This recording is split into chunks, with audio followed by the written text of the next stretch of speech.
Yang katanya kan batasan takiyah itu sampai mana itu, Ustaz? Saya ini ikut Imam Khomeini. Wa ma adraka ma huwal imam.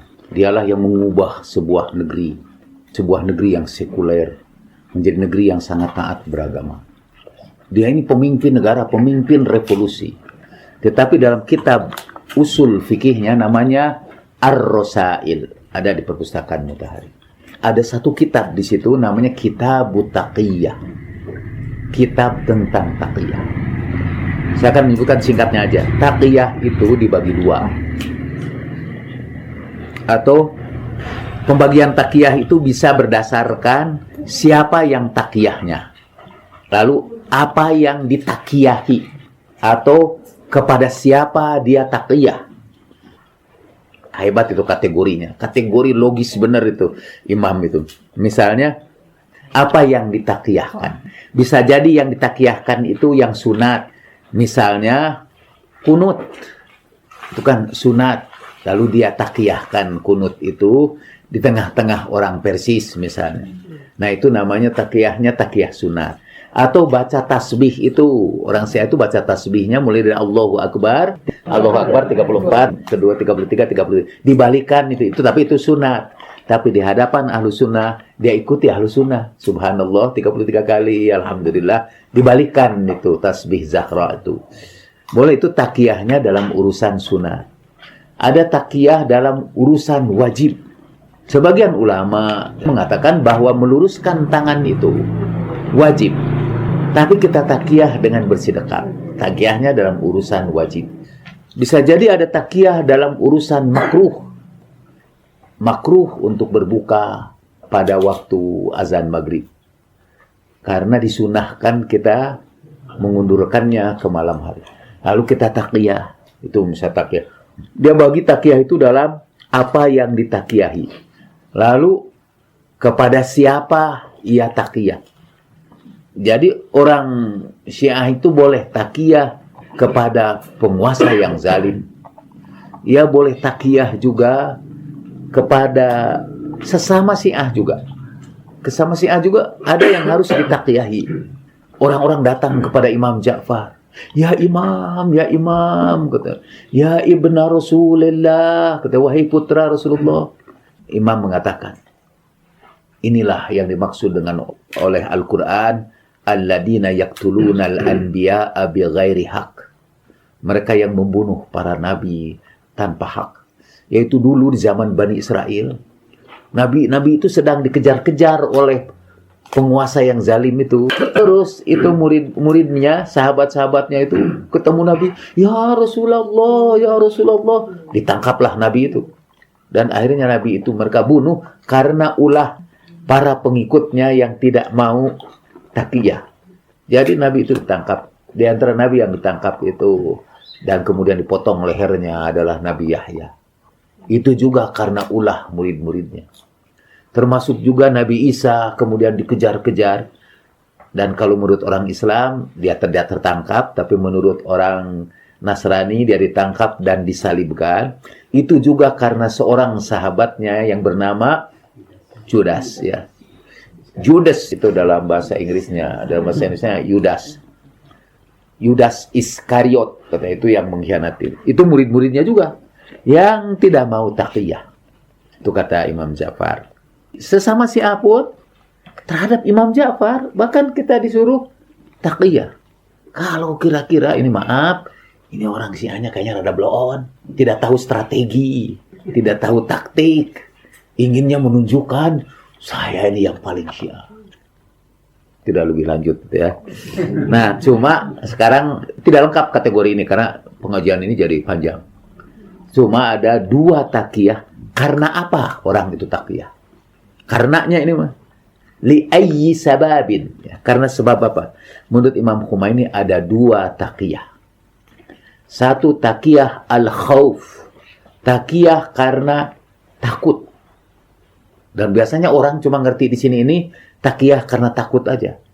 Dan takut juga takut kita akan dianiaya, akan dikucilkan oleh masyarakat. Takutnya juga takut pribadi. Sehingga orang, saya ini berani Kenapa harus takut? Gitu. Itu yang tidak mau takiyah. Padahal takiyah takut itu bukan saja untuk melindungi diri kita, tapi lebih-lebih untuk melindungi lembaga-lembaga Ahlul Bait. Hauzah kalau kata Imam. Hauzah Ahlul Bait ini harus dilindungi. Lembaga-lembaga pendidikan seperti Mutahari ini harus dilindungi. Dan kita punya kewajiban untuk takiyah demi mempertahankan lembaga itu. Atau kalau saudara itu sudah jadi imam di masjid itu sebuah lembaga juga, kesempatan untuk mendakwahkan Ahlul Bait di masjid itu. Tanpa harus menyebut Ahlul Baitnya, tanpa menyebut Syiahnya misalnya. Nah, saudara punya posisi itu, jangan rusak itu. Bukan karena saudara nanti takut dianiaya. Enggak, orang Syiah merindukan syahid.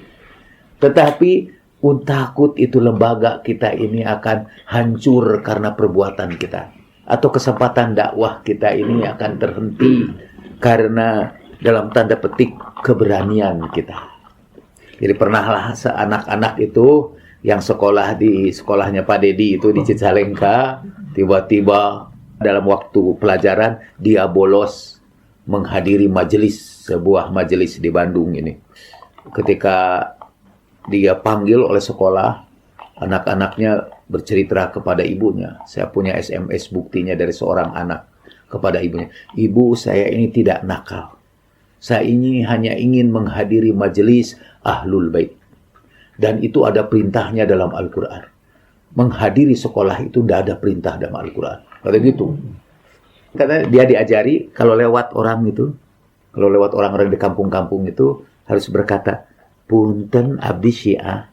Harus diperkenalkan kepada semua orang Bani Syiah. Lalu mereka melaknat Abu Bakar dan Umar di hadapan umum. Kapan lagi kita mengamalkan ajaran Syiah ini? Kapan lagi mendakwahkan ajaran Syiah ini? Nah, sebetulnya kalau kita melarang anak-anak itu bukan karena takut terhadap diri kita, tapi takut ini lembaga pendidikan ini nanti menjadi hancur. Coba lembaga pendidikan ini diserang. Padahal itu memberikan sumbangan kepada fukoro dan masakin. Jadi saya bilang kepada Pak Haji Dedi, lebih baik pecat anak itu daripada menghancurkan lembaga pendidikan yang sudah saya bangun dengan susah payah, yang sudah kita kembangkan dengan susah payah. Dan orang tuanya datang, dan orang tuanya juga anti takiyah semua. Kata mereka, ya kapan kita mengamalkan Syiah ini kalau kita takiyah melulu? Itu sama argumentasinya. Untungnya waktu itu ada Ustadz Wawan. Kalau kata Dedi, kita undang Ustadz Wawan itu karena dia itu bukan saja bisa melawan dengan dalil, dia juga sama-sama bisa gebrak meja. Dan kalau perlu saling meninju. Dan mereka mengatakan, katanya ini sekolah Syiah, tapi Syiah tidak diamalkan. Lalu kata Ustadz Wawan, Syiah mana yang kamu amalkan itu? Dan Syiah mana yang di sini tidak kami amalkan itu? Ramai. Itu tadi karena memang di Indonesia itu pastinya belajar itu kitab Imam Khomeini itu tentang takiyah. Tadi itu satu takiyah yang namanya takiyah khauf. Takiyah karena ketakutan. Bukan takut terhadap diri pribadi, tapi takut terhadap lembaga, terhadap komunitas Syiah yang harus kita lindungi. Itu kita harus takut. Bukan takutnya bukan pengecut ini. Takut, sebetulnya istilah takut itu mungkin tidak tepat dalam bahasa Indonesia. Kekhawatiran, atau dalam bahasa Indonesia yang modern, kekhawatiran yang membahayakan. Jadi yang kita khawatirkan akan terjadi ke masyarakat muslimin. Satu saat itu datang orang dari Medan, dulu di Tazkiyah di Jakarta. Saya kebetulan tidak ada. Orang itu jauh-jauh dari Medan, dari pengikut tarekat, yang sangat menghormati saya dan katanya banyak belajar dari buku-buku saya. Tapi orang tarekat itu mendengar bahwa saya ini Syiah. Jadi dia datang ke Jakarta hanya khusus ingin tanya itu. Lagi berkumpul lah orang-orang Tazkiyah. Dan akhirnya berkata, ini ada putranya, Miftah.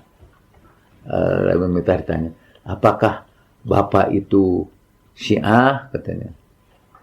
Saya tidak tahu, Pak. Kata Miftah. Pada anaknya sendiri. Tergantung, Pak, sebetulnya apa yang disebut Syiah itu.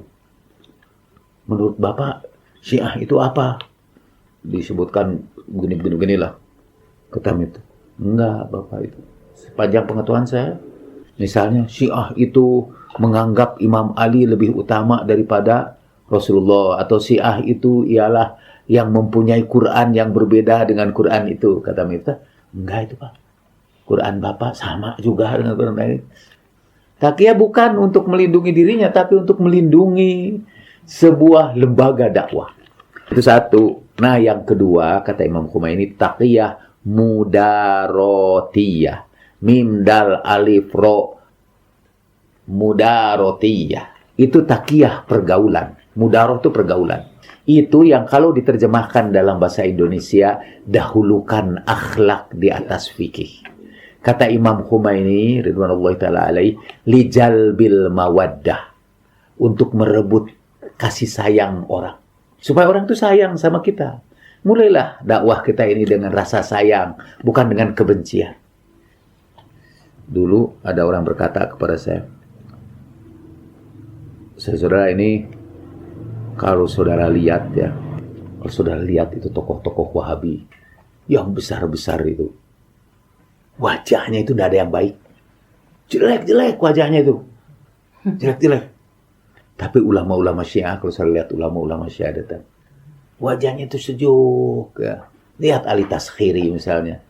Kalau dia senyum, itu senyuman indah. Undanglah satu saat misalnya ulama Wahabi ke sini. Yang janggutnya lebat sampai ke sini ini.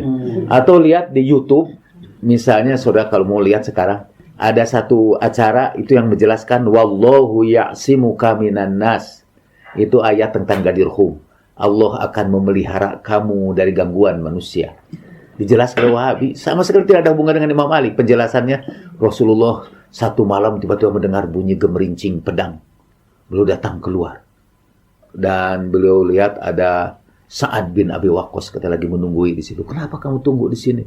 Saya takut ya Rasulullah, ada orang menyerangmu. Waktu itulah turun ayat, wallahu ya'simuka minan nas. Allah akan melindungi kamu dari gangguan manusia. Sampaikan kepada, pulang aja, Allah akan melindungi aku. Padahal itu ayatnya dipotong, kan tidak nyambung dengan sebelumnya. Yang sebelumnya, ya ayyuhal rasul balligh ma unzila ilaik fa illam taf'al fama balaghta risalata. Wahai Rasul, sampaikan apa yang harus kamu sampaikan. Jika tidak engkau sampaikan, seluruh waktu kamu berdakwah itu terhapus semua. Fama balaghta risalata. Kalau yang ini tidak engkau sampaikan, seluruh kenabian kamu itu yang 20 tahun lamanya itu tidak ada artinya. Wallahu ya'simuka minan nas. Jangan takut, Allah akan melindungi kamu dari gangguan manusia. Nyambung itu. Tapi dia ini tidak nyambung. Tapi orang Wahabi lah citra. Nanti wallahu ya'simuka minan nas, cari di YouTube. Carinya pakai huruf Arab, wallahu ya'simuka minan nas. Ketemu di situ. Itu yang bicara juga. Maaf, jangan nyebut jelek lah, kan itu makhluk Tuhan juga. Tidak cakep lah. Dan yang hadir juga di situ, kan disorot itu yang hadir itu. Nah, para imam katanya, para pembawa ahlul bait. Ya kalau tidak cakep juga tidak jelek kok. Mengapa katanya? Karena katanya, supaya orang-orang yang menolak ahlul bait tidak menjadikan keburukan rupa itu sebagai alasan untuk tidak mengikuti ahlul bait. Oh, lihat wajahnya aja kayak gitu, katanya. Mana bisa kita ikut alirannya, gitu. Taqiyah mudarotiyah. Taqiyah mudarotiyah, taqiyah dalam pergaulan supaya kita memperoleh kasih sayang dari orang di sekitar kita. Seperti orang dari Medan itu. Dia sayang kepada saya tuh, tapi dia tidak suka sama si A. Ada banyak orang itu yang suka sama saya, tapi tidak suka sama si A. Bahkan ada orang mengatakan, katanya ada seorang di Bandung ini yang menyebutkan Jaludin Rahmat itu sesat gitu. Ada orang bicara, itu buku-bukunya itu saya baca bagus semua. Lalu orang itu kepaksa, si ustaz itu mengatakan bukunya emang bagus, tapi orangnya katanya itu jahat. Itu karena sudah tidak punya argumen lagi. Sekarang ini orang, maaf ya, orang itu susah mencari kejelekan saya itu. Misalnya bahwa saya mengkhianati amanah, saya korupsi, susah, tidak ada bukti. Saya misalnya dipercaya sesuatu dan mengkhianatinya, nggak ada bukti. Susahlah cari bukti. Jadi untuk itu dibikin dongeng. Dan itulah yang terjadi pada ulama Ahlul Bait sebelumnya. Mereka itu jadi korban dongeng-dongeng. Tapi ada yang bisa meruntuhkan dongeng itu, yaitu akhlak kita dalam kehidupan sehari-hari. Nanti orang misalnya, bukan bermaksud akhlak saya baik, tapi ya saya pikir dibanding ulama Wahabi ada baikan saya. Juga dalam segi rupa saya lebih kebaikan dari orang-orang Wahabi itu. Nah, saya pernah sholat dulu Masjid Al-Furqan, masjidnya UPI ya. Dan saya dulu khotib di situ dan imam. Setelah saya selesai jadi imam, saya baca wirid. Ada orang nunggui aja di belakang. Begitu selesai saya wirid, selesai dan sholat sunat, langsung dia menangis, pegang tangan saya. Sampai basahlah tangan saya dengan air mata. Minta maaf Ustaz, mohon maaf yang sebesar-besarnya. Saya harus maafkan Bapak. Untuk apa ini? Sebenarnya tidak boleh juga nanyakan. Ya udah saya maafkan aja gitu kan. Tapi kan saya ingin tahu juga kenapa orang ini tiba-tiba nangis dan minta maaf. Lalu dia cerita bahwa dia itu mendengar berita tentang keburukan saya. Bahwa saya ini menyesatkan orang. Sampai dia mendengar khutbah saya. Dan dia menangis. Lalu dia berpikir, gak mungkin katanya orang seperti ini sesat seperti yang diceritakan orang itu. Padahal saya sudah ikut mengkhotbahkan kesesatan Ustadz itu. Kemana-mana jadi saya minta maaf. Saya maafkan. Memeluk saya si bapak itu tuh. Dulu dikit. Jadi saya kira ada banyak orang yang mendengar fitnah itu. Tapi setelah ketemu kita mungkin, loh malah tidak jelek.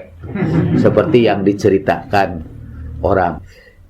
Waktu Rasulullah Shallallahu Alaihi mau menikah ke Ummu Salamah, ini cerita Aisyah.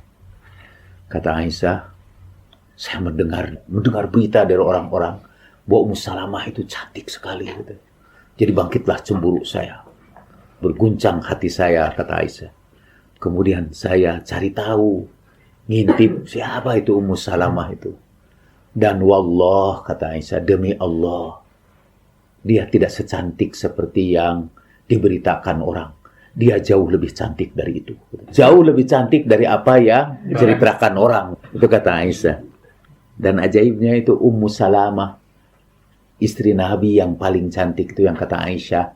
Jauh lebih cantik dari apa yang diceritakan orang. Sampai di Indonesia, dia menjadi seorang perempuan tua yang punya anak yatim. Sementara Aisyah diangkat menjadi perempuan yang paling cantik. Tapi saya percaya sebetulnya yang menentang Ahlul Bait itu gak bakal dianugerahi. Ibu-ibu ini kalau ingin punya wajah yang kalau tidak cantik ya juga tidak jelek, ikuti aja Ahlul Bait. Kalau ingin punya wajah walaupun cantik tapi akan kelihatannya tidak menarik, ikuti Wahabi. Nah itu taqiyah mudarotiyah yang disingkatkan dahulukan akhlak di atas fikih. Nah, berdasarkan pertimbangan kita saja kapan kita harus taqiyah, kapan tidak. Itu kita yang lebih tahu dengan situasi di daerah kita. Tapi kata Imam Ja'far salamullahi alaih, at-taqiyah dini wa dinu abai. Taqiyah itu agamaku dan agama ayah-ayahku, orang-orang tuaku. La dina liman la taqiyata lahu. Tidak ada agamanya orang yang tidak mau taqiyah. Itu dianggap tidak ada agamanya. Kenapa? Satu, taqiyah itu ukuran keikhlasan. Kadang-kadang kita ini kalau sudah tahu ini benar, maunya kan, wah diceritakan setiap orang untuk menunjukkan bahwa kitalah yang paling benar. Dalam taqiyah itu ada kerendah hatian, ada humility itu ya. Jadi yang kedua, taqiyah itu adalah alat untuk melindungi endangered species ini. Jangan sampai makhluk suaka ini habis mengalami kepunahan. Menurut saya orang-orang tidak taqiyah itu yang alladzina yaqtulunal anbiya'a bighairi haq, yang membunuh para nabi tanpa hak.